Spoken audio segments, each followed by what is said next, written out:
Assalamualaikum warahmatullahi wabarakatuh. Salam dan bahagia.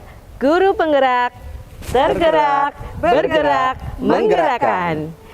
Kami CKB Angkatan 8 Kabupaten Banyumas akan mendemonstrasikan kegiatan coaching. Perkenalkan, nama saya Siti Dwi Rohani dari SMA Negeri 3 Purwokerto. Saya Eko Setio Pambudi Wibowo dari SMA Negeri 1 Sokaraja. Dan saya Erni Puji Astuti dari SMK Negeri 3 Purwokerto. Selamat menyaksikan.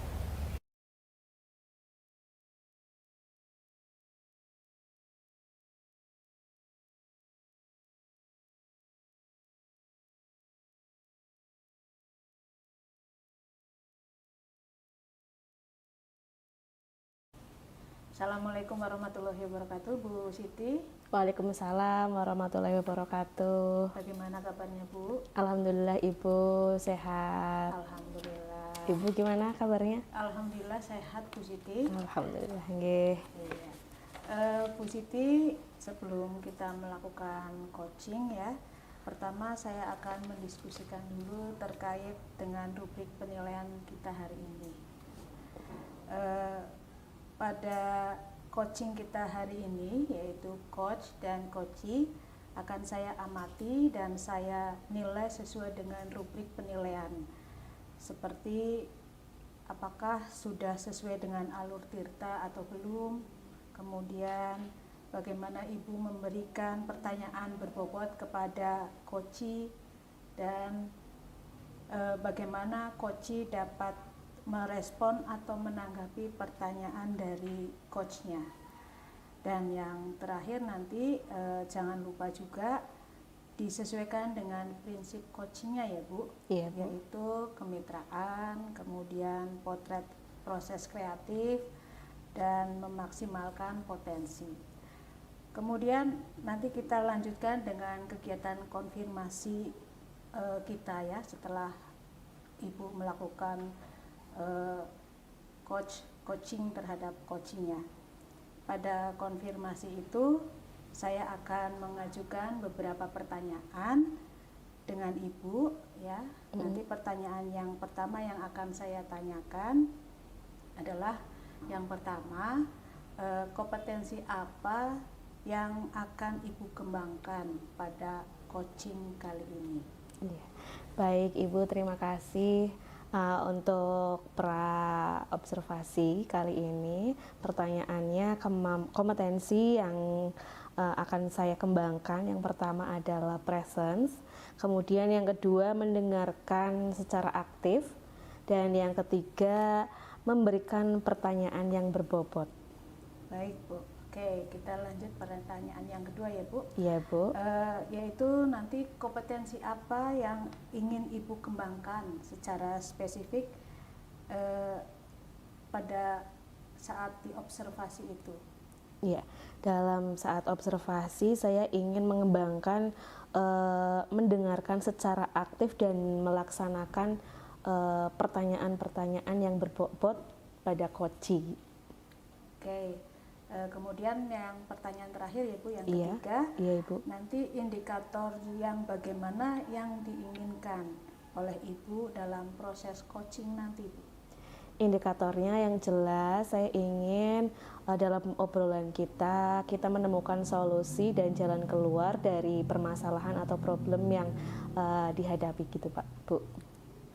Oke, demikian dulu ya Bu pra-observasi kita kali ini. Silakan Ibu melakukan coachingnya terhadap coachee, dan semoga tujuan dari coaching itu dapat disampaikan dan tercapai dengan baik.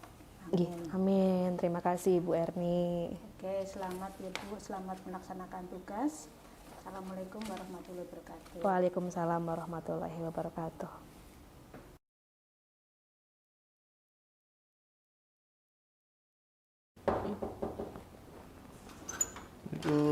Salam, silakan masuk Pak Eko.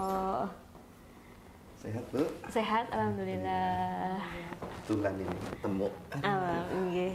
Gimana kabarnya Pak Eko? Alhamdulillah sehat Bu. Bu Siti gimana, sehat? Alhamdulillah, udah istirahat ini sehat. Kayaknya lagi lemes banget Pak Eko. Iya, ini ada pikiran kok Bu. Ya, kebetulan ketemu Bu Siti ini mau ngobrol juga. Kemarin kan sempat sempat ada saya menawarkan Bu pengen ngobrol lah. Oh gitu. iya, alhamdulillah ini bisa ketemu ya Pak di sini ya Pak. Gimana Pak? Mau kita nanti ngobrol 10 menit sampai 15 menit ya? Iya boleh, nggak apa-apa. Iya. Monggo silakan mau diceritakan ada masalah apa Pak Eko? Iya sebenarnya bukan masalah sih ya Bu. Ini hanya sekedar pemikiran saja gitu ya Bu. Iya. Pemikiran itu yang mengganggu lah istilahnya gitu ya, karena selama ini pemikiran-pemikiran ini belum ada solusinya ya Bu, belum Iya. ada perbaikan atau apa sih Iya. permasalahan saya itu. Jadi ini terkait dengan pembelajaran ya Bu. Iya. Ini saya rasa di instansi saya ya Bu, di sekolah saya itu teman-teman itu dalam melaksanakan pembelajaran di kelas itu masih menggunakan metode konvensional Bu, masih menggunakan metode lama. Jadi belum ada pembelajaran yang bervariatif, metodenya itu saja. Iya. Media pembelajaran pun jarang sekali digunakan gitu. Jadi kebanyakan guru itu masih menggunakan ceramah dan ceramah gitu. Iya. Ya berarti dari obrolan kita itu menurut Pak Eko ingin goalsnya apa gitu, tujuannya gitu. Tujuannya ya pengen ada perubahan lah Bu di instansi saya. Hubungannya kan ini kan sebagai guru kan pelayan ya, memberikan pelayanan kepada siswa gitu kan, untuk memberikan pembelajaran yang terbaik gitu kan. Kalau pembelajaran yang monoton seperti itu masih menggunakan metode yang konvensional, akhirnya kan siswa juga kayaknya motivasi belajarnya seperti menurun itu saja, gitu ya. seperti itu saja gitu kan. Stuck gitu ya Pak ya. Iya, pembelajaran itu karena bosan mungkin ya di Iya. kegiatan di luar, mungkin udah bosan ketika masuk kelas cuma dapatnya ceramah. Kayak kita saja kan kalau misal dapat ceramah atau cerita terus seperti itu kan Bosan, ngantuk gitu iya, ya. betul, Gitu. Makanya ngantuk. ya perlu ingin ada perubahan lah untuk Iya. perbaikan pendidikan di instansi saya. Hubungannya ya nanti outputnya dengan prestasi sekolah saya yang lebih baik lah seperti Iya, itu. bagus sekali harapannya Pak Eko. Ininya ingin mencari solusi dari hal tersebut gitu ya Pak. Iya, ada agar perubahan. agar terjadi perubahan gitu ya, terutama dalam proses pembelajaran lebih aktif sehingga diharapkan anak-anak itu kedepannya akan lebih berkembang gitu ya Pak ya. Iya, betul. Iya. Kemudian menurut Pak Eko sebenarnya apa sih faktor penyebab itu Pak terjadinya hal tersebut gitu? Faktor penyebab apa sih ya Bu? Saya belum melaksanakan penelitian sih. Iya, Cuma ya, makanya. ini pemikiran saya saja ya Bu. Mungkin prediksi saya yang menyebabkan pembelajarannya masih seperti itu. Kalau dilihat ya Bu, di jenjang SMA di instansi saya khususnya itu beban guru itu dalam beban kerja ya terutama karena tupoksi guru pada dasarnya sih memang mengajar, Iya. memberikan penilaian dan administrasi pembelajaran gitu kan. Tapi kenyataannya itu ada tugas-tugas tambahan lain, Iya, misal iya. di kurikulum, Iya. kesiswaan, kemudian di bagian administrasi juga kayak dupa, angka kredit seperti itu. Pembina juga Bu. Iya, pembina ekstrakurikuler juga gitu. Jadi banyak kegiatan yang tumpang tindih dengan tupoksi dasar guru gitu kan. Akhirnya guru itu mungkin merasa tidak bisa membagi waktu ya, kemudian karena waktunya yang sudah terforsir atau terambil untuk menyelesaikan tugas tambahan tadi itu, yang akhirnya mungkin kebanyakan guru itu menganggap yang penting itu malah tugas tambahan Oh, gitu, iya, gitu iya, kan. iya. Jadi waktunya habis di situ Oh, iya, betul. Jadi kan tidak ada waktu untuk kurangnya waktu lah ya, bukan tidak Iya. ada kurangnya waktu untuk menyelesaikan, misal membuat media pembelajaran, perangkat pembelajaran yang sesuai atau yang bagus lah itu. Itu yang pertama Bu. Kemudian yang kedua dari segi SDM itu. Kalau di instansi saya itu hampir 90% lah ya, 80% itu gurunya itu sudah senior gitu, dengan rentang usia itu menjelang pensiun. Oh, gitu. iya, Jadi iya. dari segi kemauan untuk belajar itu mungkin ada, ya kemauannya ada. Cuma kemampuannya itu untuk mengikuti perkembangan zaman itu kan yang masih turun Terseok-seok ya. usia tadi, faktor usia sih ya Iya, Bu gitu iya. kan. Ya kita ya memakluminya juga karena faktor usia udah menjelang pensiun kan, biasanya ya memang seperti itu. Kekurangannya untuk adaptasi dengan situasi sekarang, terutama teknologi Iya, itu betul. kan ya gaptek lah gitu Iya. istilah sekarangnya gitu, guru gaptek gitu. Itu Iya. mungkin dua itu Iya, lah. iya. Jadi dari menurut penjelasan Pak Eko, kita secara garis besar ada dua ini ya Pak ya, Betul. fokusnya dan juga kemampuan gitu ya, Iya. kemampuan guru untuk mengembangkan pembelajaran. Nah itu pasti ada dampaknya ya Pak ya. Ya pasti ada Iya. gitu kan, Mbak. Selama ini dampaknya apa Pak? Dampaknya ya otomatis dari faktor-faktor itu ya apa ya, guru memberikan pembelajaran ya akhirnya ya yang sederhana saja itu kan. Dampaknya yang simpel-simpel saja gitu, pembelajaran ceramah gitu. Iya. Karena tadi waktu sudah habis gitu Iya. ya untuk menyelesaikan tugas tambahan. Jadi untuk pembelajaran ya yang penting guru itu menggugurkan kewajiban ya, masuk betul. kelas memberikan materi gitu Iya, kan, betul. dengan bawa buku paket mungkin dibaca itu, diceritakan gitu. Jadi masih menggunakan metode ceramah Ceramah, tanpa iya. menggunakan media pembelajaran gitu kan. Padahal di zaman sekarang itu kan apa ya, zamannya teknologi, aplikasi-aplikasi pembelajaran yang gratis juga banyak ya kan, ada Canva, Google Classroom, Teams itu kan. Kemudian media pembelajaran interaktif juga banyak juga yang gratis itu kan. Iya, Ada iya. apa ya yang sedang booming itu ya, Quizizz Quizizz, gitu, iya. Kahoot itu kan. Itu sebenarnya kan bisa dimanfaatkan. Cuma karena mungkin itu tadi waktu itu, jadi guru ya yang sederhana saja lah, gugurkan kewajiban. Kemudian dari faktor usia tadi itu kan kayaknya mereka untuk mengikuti perkembangan itu kan susah gitu Iya. kan. Kemauannya kalau lihat kok kayaknya nyenengi pembelajaran Iya. seperti itu, tapi Kan- apa daya Oh iya benar. kemampuannya tidak ada gitu. Untuk apa, teman sharing juga sepertinya mereka malu-malu gitu kan, seperti itu. Jadi nanti efeknya ya ke kualitas pembelajaran Bu, ke kualitas pembelajaran dan outputnya nanti prestasi peserta didik, Iya. prestasi belajar gitu. Iya. Jadi selama ini mungkin ada penyegaran atau gimana Pak? Penyegaran belum ada itu Bu. Oh, Belum ada jadi dari pihak sekolah. untuk usaha untuk membuat guru-guru itu kita merangkul gitu loh ya Pak, kita merangkul sebagai guru muda ini agar kita juga bisa berkarya gitu ya. Menurut Pak Eko itu usaha yang dilakukan apa? Oke, jadi kalau menurut saya ya Bu, pemikiran saya ya Bu, ya juga sebenarnya masih bingung ya Bu. Cuma mungkin ya Bu, karena saya masih muda itu ya mentoring lah ya Bu gitu, atau pendampingan individu. Tapi itu pendampingan individu pun nggak langsung saya menyasar seluruhnya gitu kan, karena apa, nanti kerepotan juga saya Iya, sendiri gitu iya. kan. Paling ya nanti saya berkolaborasi dengan rekan guru-guru muda yang lain gitu kan, kita saling berkolaborasi, ayolah kita adakan mentoring gitu kan, sebagai koordinatornya ya kita nanti yang Iya. masih muda gitu, untuk merangkul seluruh guru untuk ya menyediakan fasilitas pembelajaran kepada siswa yang terbaik gitu, dalam hal terutama tadi penyampaian pembelajaran itu menggunakan metode yang bervariatif, manfaatkan teknologi. Jadi saya pinginnya ada mentoring ya, atau pendampingan individu ke rekan-rekan yang muda dulu, nanti saya sesuaikan lah kontennya apalah ini yang sesuai gitu. Nanti kita rembuk bareng dengan guru yang muda, nanti guru-guru yang muda itu sebagai koordinator lah untuk mentoring ke kelompok-kelompok kecil gitu.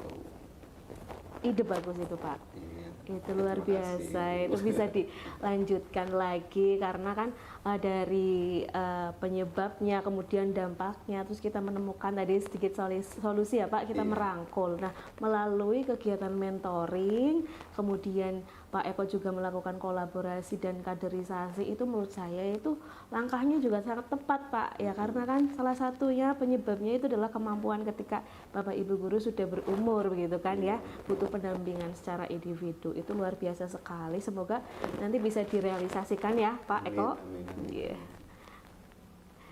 Kemudian untuk rencananya ini gimana Pak Eko ke depannya? Rencananya ya, ini kan terkait hubungannya dengan masyarakat lingkungan sekolah ya Bu, berarti saya juga harus berkomunikasi lah untuk ini, walaupun ya mentoring mungkin bisa dilakukan kapan saja tanpa harus ada izin atasan, tapi ya secara administrasi, secara kedinasan ya tetap saya harus mengkomunikasikannya dengan pihak sekolah, dengan atasan saya, kepala sekolah dan manajemen itu. mungkin saja dengan komunikasi itu harapannya ada gayung bersambut lah, dukungan dari pihak sekolah, mungkin bisa berupa dukungan kebijakan, kemudian dukungan kegiatan, mungkin difasilitasi nanti ada forum sendiri itu kan. Nah, nanti mentoring nanti adalah sebagai kegiatan apa istilahnya lanjutannya, tidak lanjutnya gitu kan. Jadi nanti di sekolah mungkin diadakan workshop dulu gitu kan, dengan nanti menghadirkan pemateri narasumber yang sudah handal. Nanti dari situ mungkin lah baru adakan mentoring gitu. Itu ya mungkin harapannya seperti itu tuh, nanti ada apa ya dukungan dari pihak sekolah gitu. Jadi ya ingin saya ya tetap yang saya rencanakan nanti ya komunikasi dulu dengan pihak pimpinan, pihak sekolah seperti itu. Selamat Mas Eko, semoga nanti berjalan dengan lancar. Amin. Dan kita sebagai guru memang kewajiban kita untuk terus belajar, kemudian berkolaborasi, bergerak untuk menjadi guru yang dirindukan oleh murid gitu ya Pak, dan guru yang bisa memberikan pembelajaran yang bermakna di kelas. Semangat ya Pak Eko ya. Iya, Saya sangat mendukung sekali dan mendoakan semoga Pak Eko diberikan kesehatan dan kelancaran. Oke, siap Bu. Ya, amin. Terima kasih juga. Yang terbaik juga untuk Bu Siti. Ini terima kasih sekali udah mau mendengarkan ya keluh kesah saya terkait persoalan saya. Ini kebetulan saya sedang main tapi kemarin janjian dengan Bu Siti. Iya, alhamdulillah bisa ketemu ya Pak. Iya, ini akhirnya plong saya. Plong, gitu kan, alhamdulillah. Ya. Persoalan saya, kemudian pemikiran saya dapat respon yang positif dari Bu Siti. Akhirnya saya semakin mantap lah untuk merealisasikan rencana saya. Terima kasih sekali Bu Siti. Ya, sama-sama Pak. Ya, silakan Bu Siti mungkin mau melanjutkan Iya, aktivitas selanjutnya. oke, baik. Saya pun juga mau pamit Ibu. Iya, ya. iya. Terima sangat gitu. Oke, Halo Bu. Nggih. Nggih. Assalamualaikum.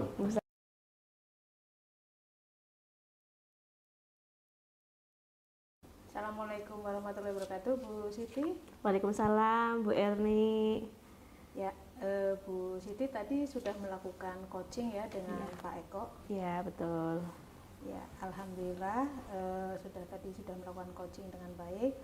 Nah, Bu Siti, sebelum penutupan ya Bu, saya akan menanyakan beberapa pertanyaan pasca observasi ya. Yang pertama, apa yang sudah Ibu lakukan pada saat coaching terkait indikator keterkaitan yang dicapai, Bu? Ya, pada coaching kali ini saya melakukan kegiatan coaching dengan alur Tirta. Antara lain saya menanyakan tujuan, kemudian identifikasi, kemudian rencana aksi dan tanggung jawab, sehingga alur tersebut dapat menggali koci untuk menceritakan permasalahan dan menemukan solusinya, Ibu.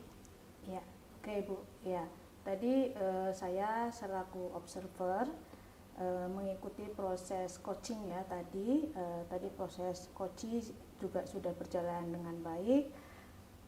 Proses alurnya juga sudah sesuai dengan proses alur Tirta yang seperti tadi Ibu sampaikan. Dan juga